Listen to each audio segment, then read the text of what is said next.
guys, welcome back to our channel. I'm Lauren, this is Rich. Hello. And we're currently travelling through Europe with our dog Bowie.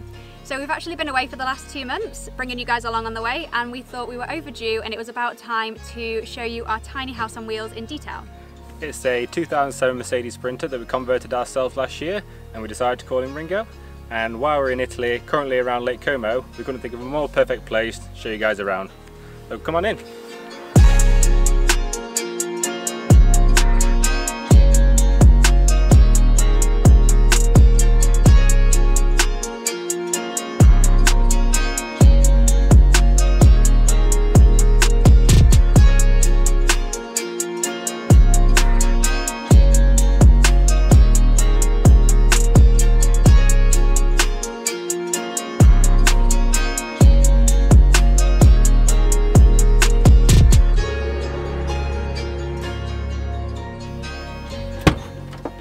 Hi everyone, and welcome to the front of the van, front of Ringo the cab.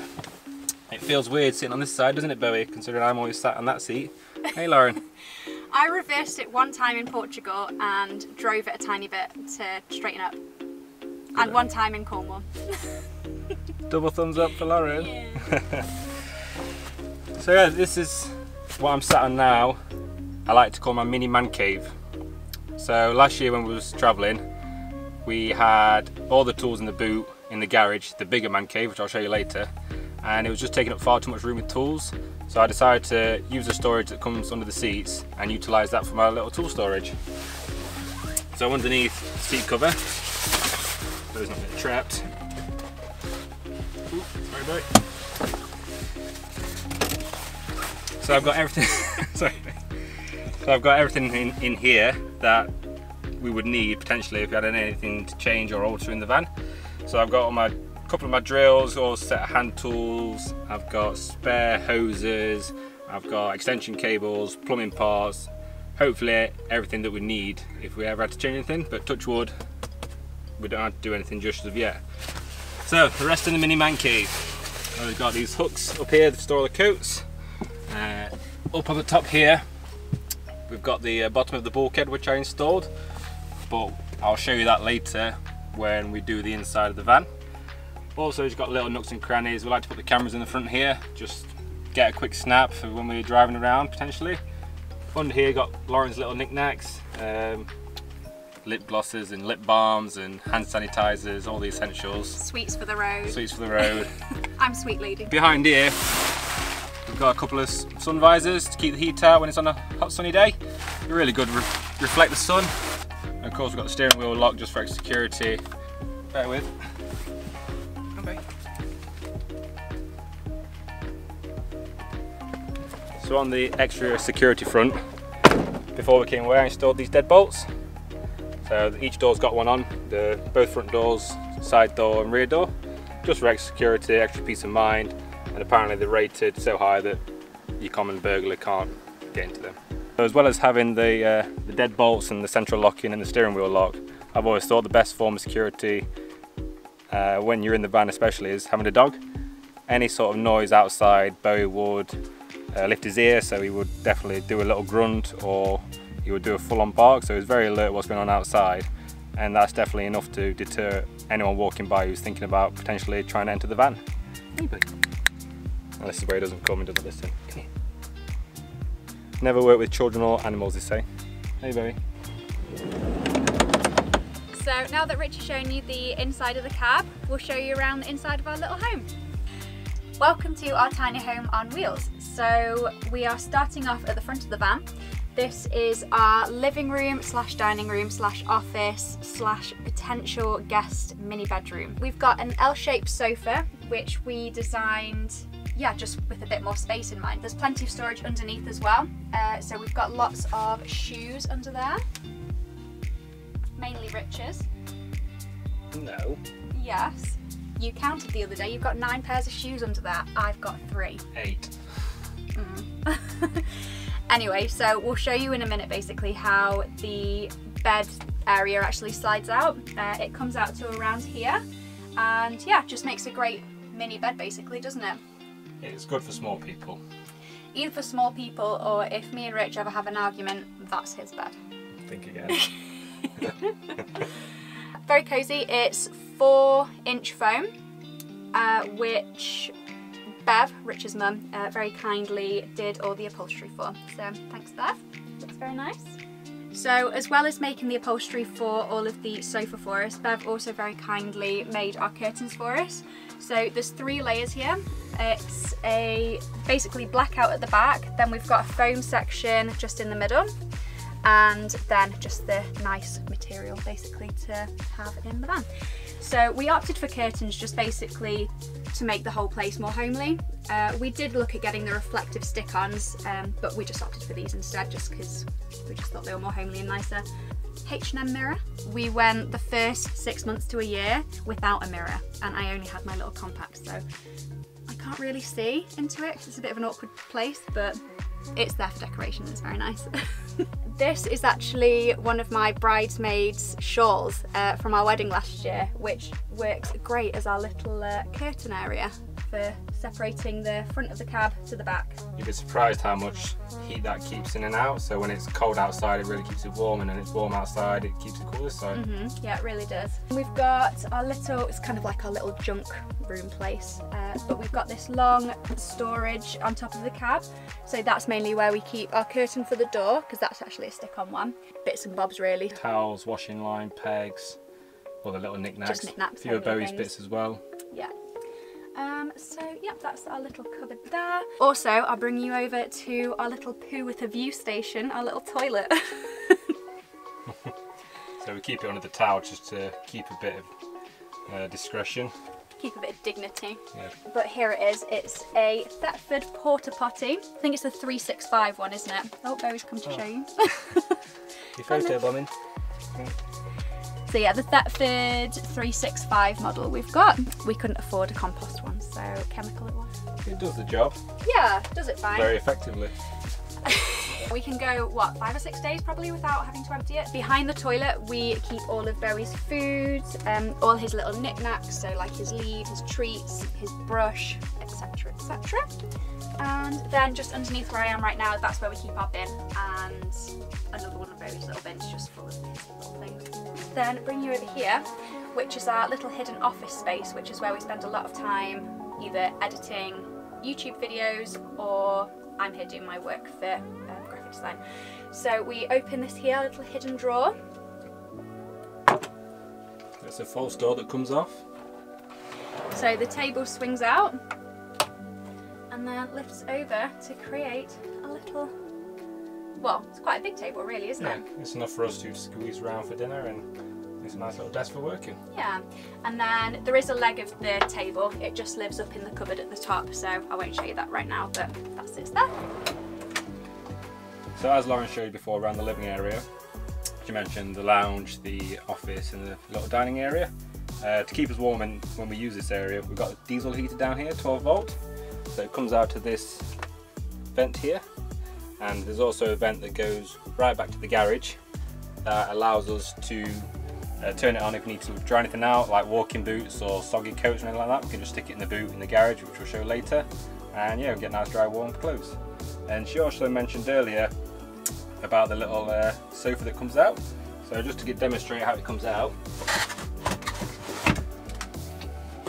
the face just comes out there, and you just need to whip off these cushions, slide this one to the end, and then the back one drops down, and you've got yourself a little bed. It's no good for me though, I don't think. Are we gonna go hoops? Go hoops? Or if you got a dog, it's good. It's alright, isn't it, mate? Not for me though. Now bringing you through to the kitchen area of our little house. This is where I spend most of my time. I do pretty much all the cooking, just because I always feel bad that Rich is obviously doing all the driving. I feel like a bit of a useless lump if I do nothing, so I cook. But I enjoy it, so I make plenty of nice meals. So we have our Thetford double burner, 2 little hobs, and 2 little switches for the gas to come on and off. We have our cute little kettle, which, what would you call it, a steamer kettle? Like a whistle kettle? Whistle kettle, yeah. So that's really good, and yeah, doesn't use electric, so win-win. We've got all our like tiled section here as well. So we bought the tiles from just B&Q, wasn't it? and yeah, just makes it really cute, homely cottage kitchen kind of feel. So this is our little fridge. It's the Dometic 45 litre one, so just a little swing open here, and it's basically got everything we need, which is beer, most important, plant milks, and then Richard's milk for his coffees, and yeah, fits everything in just fine. We've got our little spice drawer and knick-knack drawer.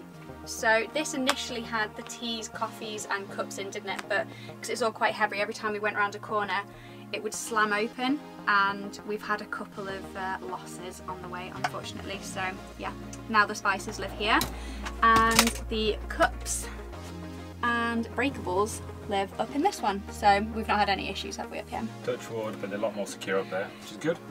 So we've got just these little catches for the cabinets as well, which do a little open and close. There we go. So now this is our little cutlery section.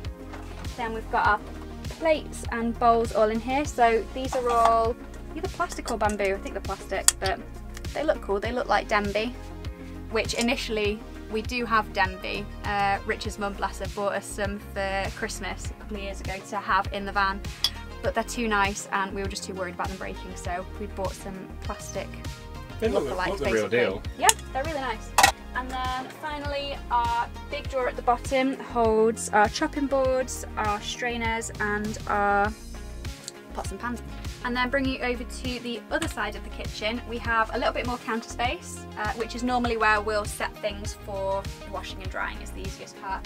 We've got a nice big white stainless steel sink, which was compromised for a Belfast big ceramic sink, wasn't it, Rich? But considering the weight of it and it's crackable and breakable, we thought in a van better not. Yeah, so anyway, this is great, isn't it? And then we've got this little tap from IKEA, which works just fine and dandy. Got a little soap dispenser, so everything you see here in the kitchen area just here is stuck down with double-sided tape. It won't move, which is good for when we're driving. I'm just concerned it's going to pull off the veneer on the worktop, eh, Lauren? It won't, because I've changed this before.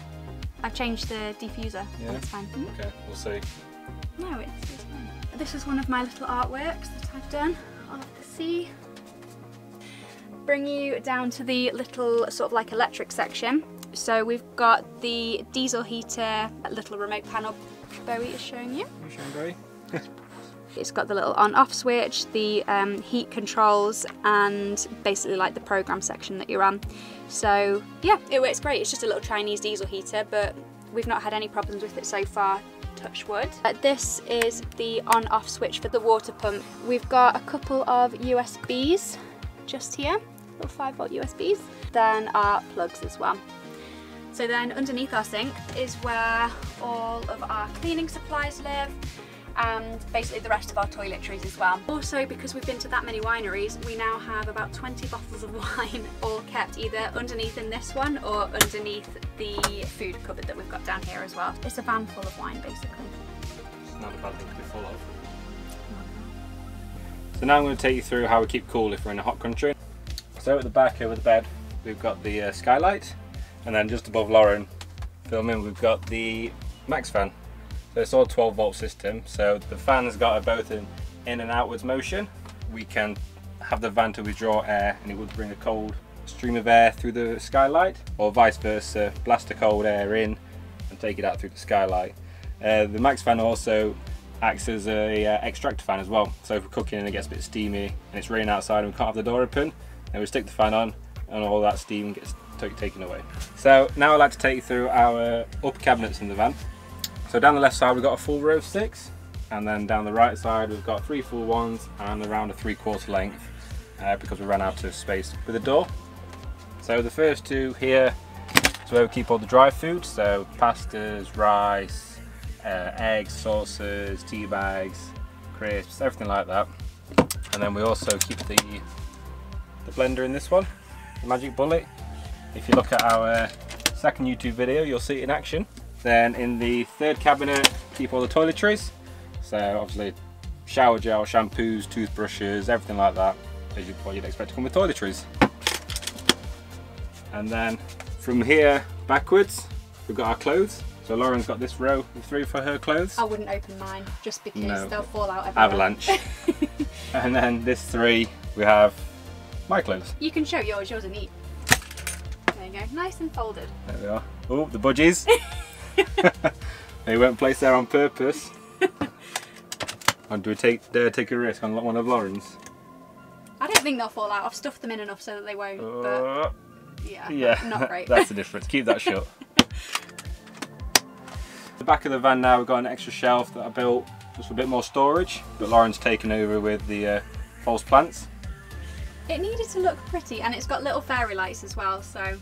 Yeah, it's nice. Are you really a van lifer? Homely touches. Are you really a van lifer if you don't have fairy lights?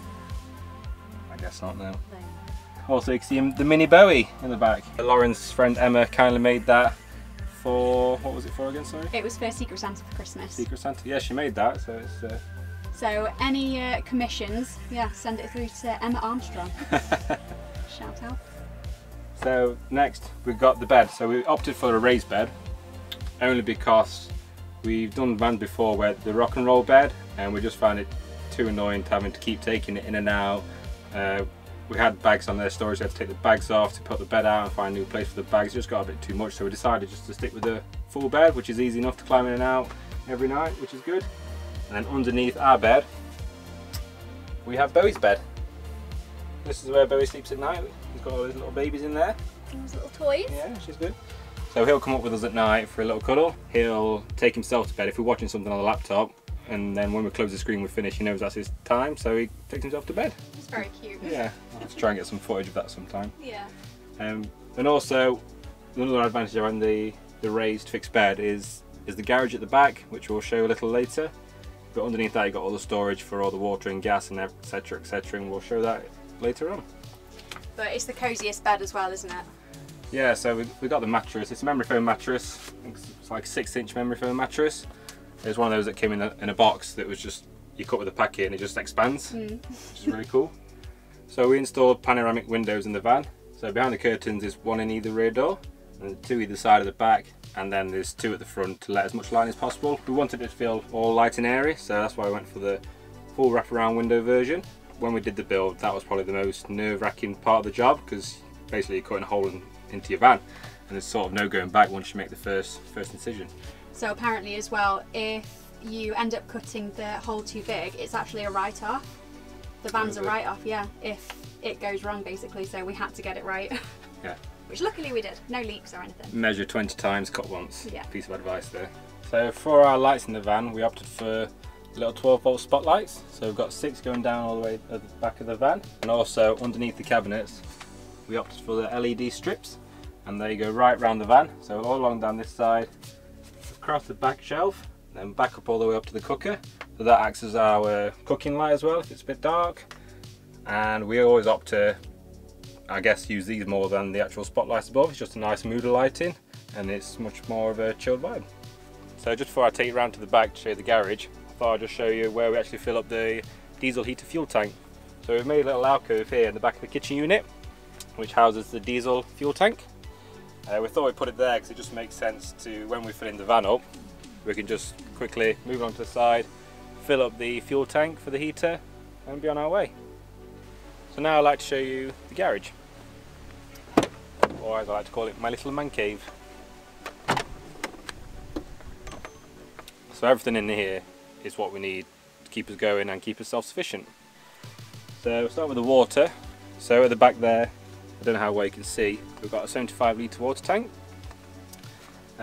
This is the filling point for the water tank, so you just take the lid off, stick a hose pipe in there and just fill away. This is a new addition, the air vent. So before that I had to climb in and undo the lid and then fill it up so allow the air to escape, but it was just an absolute nightmare. So all we have to do is literally open the vent, stick the hose in and fill away. So, but we don't have any kind of alarm or anything like that, so when we know it's too full, so we just have to keep an eye on it and just turn it off when we need to. So sometimes it's a 2-man operation. So this is another new addition in the van. So this is the water feed for our outdoor shower. It's just here inside here, it's on a bracket, just behind the wall here, that comes with a kit. So all this is a cold feed from the pump, the water pump, and it's just a direct cold feed into the shower. you connect the gas up to the shower, and then that gives you instant hot water. So it's a really good addition, but it takes a long time to set up and stuff, so if we need it for an emergency it's there, but most of the time we'll just try and shower in campsites or airs or wherever we get to. So for the shower we need gas locker here,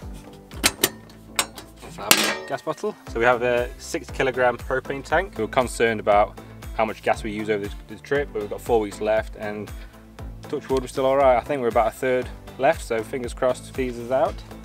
So I've talked about the water with the shower and the gas, so now I'm going to talk to you about the electrics. So we got in contact with a guy we found on Instagram named Tom, and he runs Tiny Build Electrics, and they're an absolutely brilliant little company. So we had a consultation with him, a video chat, and he just asked us what we wanted in the van. We sent him a drawing with the layout that we planned to do, and we sent him all the appliances that we had, and he just worked out everything, amp hours we need with batteries, how much solar we'd need, and then he just sent everything back with the drawing and all the kit, and he just put it together. And yeah, it's an outstanding little firm, and there's a little WhatsApp community group on it that if anybody's got any questions you can just put it to the group, and then the group will answer, or if not you can just directly ask Tom and he'll just get back to you pretty quickly with a solution, which is really cool. So what he sent us was for our needs, so we've got 3 165 amp hour batteries. They're AGM. Unfortunately we would have preferred lithium, but the disadvantage of AGM is they can only discharge to about 50%, whereas lithium could get down to about 20%, and also lithium are a lot lighter on the van, so it makes it easy on the van's payload. At the time of ordering, with our budget and things like that, the AGMs just work better for us. We've got the solar on the roof as well, so to recharge our batteries we've got 2 250 watt solar panels on the roof, and they come down to a 30 amp Victron MPPT solar charge control, and that just distributes the power from the solar to the batteries to recharge the batteries to top their levels up, and therefore charging our appliances. Another way that we get power in the van is we got a battery to battery charger. So with doing long drives, potentially like 5-6 hours, the batteries just top themselves right up again, and we're good for a few days definitely.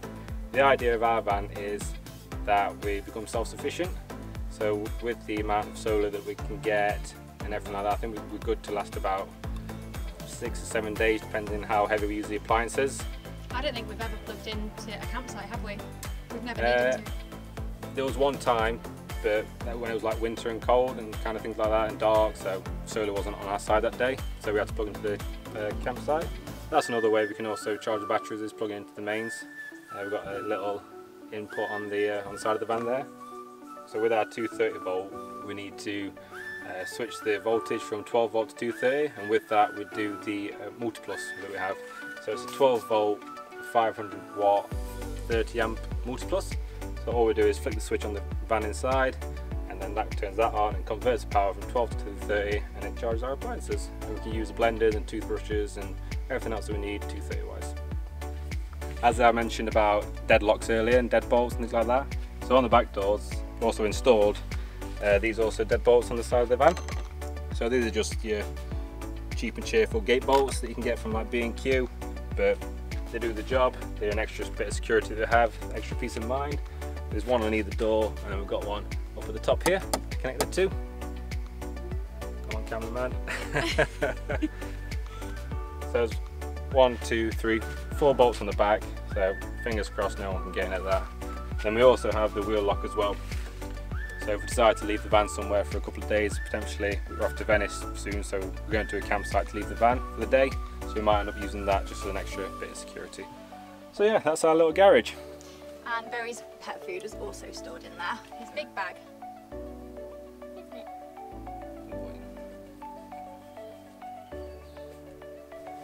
So that's it guys, we hope you enjoyed the tour of our tiny house on wheels.